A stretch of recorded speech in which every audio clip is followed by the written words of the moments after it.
ಪರಮಾತ್ಮನಿಗೆ ಜ್ವಲಂತಂ ಎಂಬುದಾಗಿ ನಮಸ್ಕಾರ ಮಾಡಿದ್ದುಂಟು. ಜ್ವಲನ್ ಲಕ್ಷ್ಮೀ ನರಸಿಂಹತ್ವಂ, ಯಾವಾಗಲೂ ಪ್ರಜ್ವಲಿಸುವಂತಹ ನರಸಿಂಹ.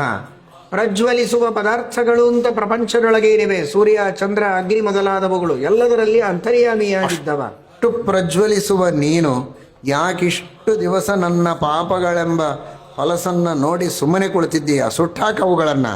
ಜ್ವಾಲಯಾಘಾನಿ ಸರ್ವಾಣಿ ತೇಜೋಯುಕ್ತಂಚ ಮಾಂ, ನನ್ನಲ್ಲಿಯೂ ಸ್ವಲ್ಪ ತೇಜಸ್ಸು, ಬ್ರಹ್ಮ ತೇಜಸ್ಸು, ಬ್ರಹ್ಮವರ್ಚಸ್ಸು ಬರುವಂತಾಗಲಿ. ಮಾಡಬಾರದ ತಪ್ಪು ಕಾರ್ಯಗಳನ್ನು ಮಾಡಿ ಬ್ರಹ್ಮ ತೇಜಸ್ಸನ್ನು ಕಳೆದುಕೊಳ್ಳುವ ಸ್ಥಿತಿ ಭಕ್ತರಿಗೆ ಬರದಂತೆ ಅವರವರು ತಮ್ಮ ಬ್ರಹ್ಮ ವರ್ಚಸ್ಸಿನಿಂದ ಯುಕ್ತರಾಗಿ ಬೆರೆಯುವಂತೆ ಮಂತ್ರಗಳ ಜಪ ಮಾಡಿ, ಸತ್ಕಾರ್ಯಗಳನ್ನು ಮಾಡಿ, ಸತ್ಕರ್ಮಾನುಷ್ಠಾನ ಮಾಡಿ, ಸದಾಚಾರಿಗಳಾಗಿದ್ದು ಬ್ರಹ್ಮವರ್ಚಸ್ವಿಗಳಾಗುವಂತೆ ಮಾಡಿ ಅನುಗ್ರಹ ಮಾಡುವಂಥ ಭಗವಂತನಲ್ಲಿ ಪ್ರಾರ್ಥನೆ.